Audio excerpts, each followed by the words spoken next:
Assalamualaikum warahmatullahi wabarakatuh. Dalam kesempatan kali ini saya ingin melakukan presentasi tentang seatbelt dengan model You Only Look atau YOLO. Yang terhormat Bapak Dr. Retnat Martarizal selaku dosen pengampu pengolahan citra.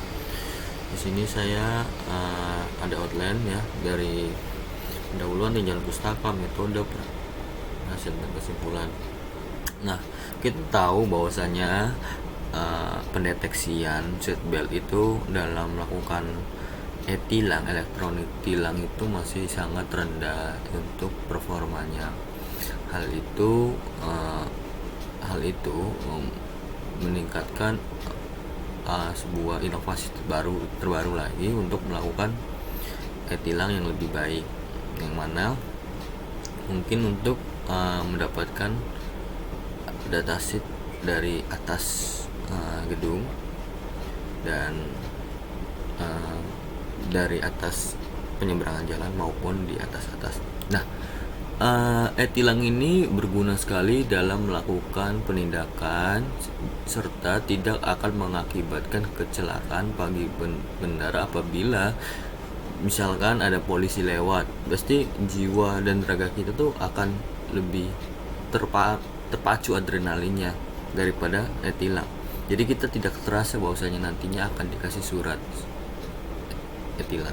Nah, itu untuk positifnya. Nah, tidak positifannya adalah kekurangannya adalah sebuah teknologi itu pasti ada kekurangan, yang mana kesalahan atau error dari sebuah sistem tersebut. Terkadang yang ditilang pun tidak bisa dikatakan salah apabila dinyatakan salah oleh sistem.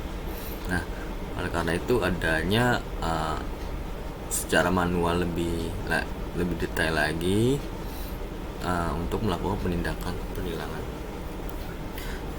seperti itu. Dan e-tilang itu berguna untuk memperkecil kecelakaan kendaraan lalu lintas gitu. Banyak sekali manfaatnya. Kejahatan bisa menjadi pemantauan kejahatan gitu dan sebagainya. Lalu apa sih tujuan dari pembuatan project ini? Yaitu membuat sistem pendeteksi seatbelt di dalam mobil hingga direkam dari atas tempat penyeberangan orang atau JPO.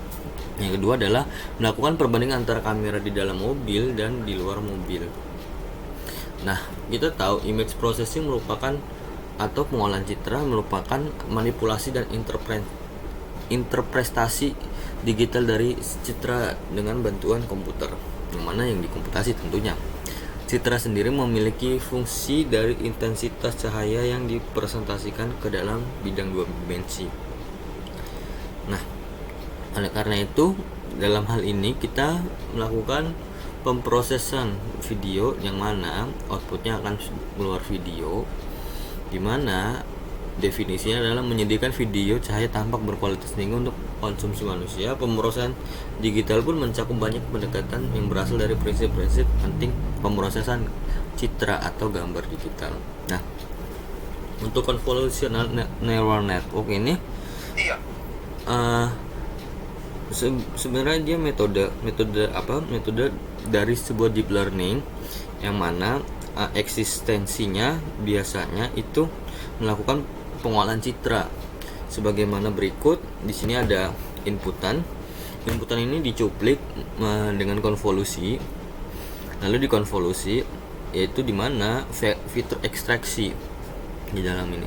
Setelah dikonvolusi, itu masuk ke dalam pooling, bisa jadi max pooling juga, lalu masuk ke dalam full connected. Setelah masuk ke dalam full connected, dia akan memberikan keluaran yang telah dia proses. Nah, adapun bagian yang utama dari arsitektur CNN ini adalah memisahkan dan mengidentifikasi berbagai fitur, lalu lapisan yang sepenuhnya terhubung yang memanfaatkan output dari konvolusi memprediksi kelas gambar berdasarkan fitur yang diekstraksi pada tahap sebelumnya, seperti itu. Nah, Untuk YOLO sendiri merupakan implementasi dari merupakan model yang mana implementasinya dari convolutional neural network. Nah, dalam kecepatan YOLO ini sangat baik. Namun untuk performa pasti akan buruk karena performa dengan kecepatan itu tidak berbanding lurus, melainkan dia akan berbanding terbalik. Makanya untuk tingkat keakurasiannya mungkin agak kurang baik dalam hal ini.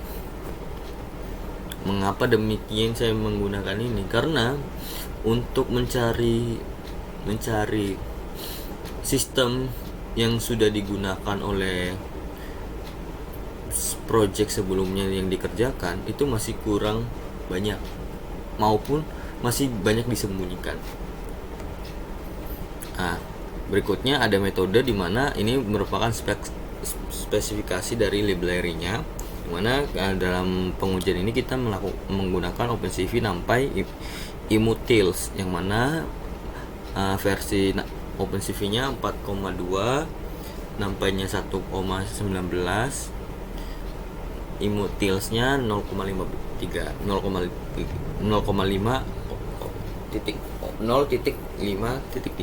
seperti itu.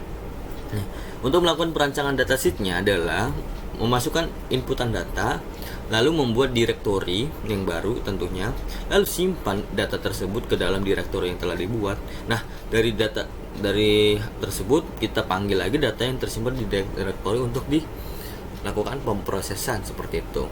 Ini masih panjang ujungnya. Nah, lalu perancangan sistem adalah lanjutan dari perancangan datasheet sebenarnya, di mana inputan data yang ada di direktori kita, lalu dipanggil data tersebut yang tersimpan di direktori.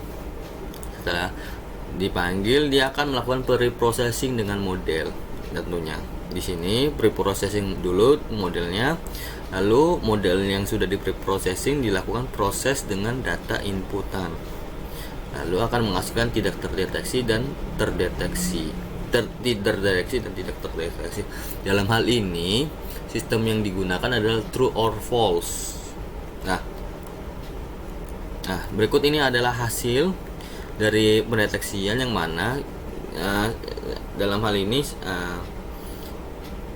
kami melakukan 2 kali percobaan, yang mana tentunya sebagai di sebelumnya, yaitu ada secara dekat dan secara jauh.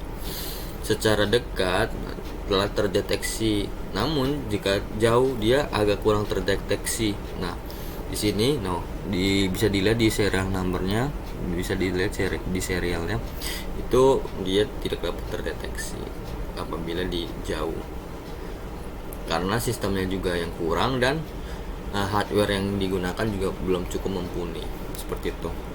Nah, kesimpulannya apa dari melakukan proyek ini adalah pengujian pendeteksian Seatbelt mendapatkan sebuah kesimpulan dalam menggunakan model YOLO pada sistem masih terbilang cukup pada sistem yang mana untuk pendeteksian secara dekat kameranya itu cukup baik.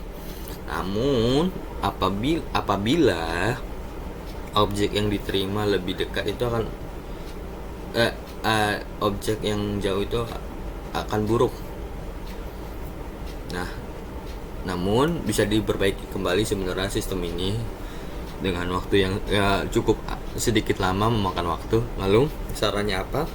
Ya, kita membutuhkan hardware yang cukup bagus untuk melakukan pembuatan datasheet tentunya. Yang kedua, memperhitungkan model yang digunakan dalam melakukan pendeteksian, karena di sini kurangnya kami itu masih menggunakan satu model, tidak berbagai model seperti itu. Itu saja mungkin dari presentasi kali ini. Kurang lebihnya mohon maaf. Billahi taufiq wal hidayah. Wassalamualaikum warahmatullahi wabarakatuh.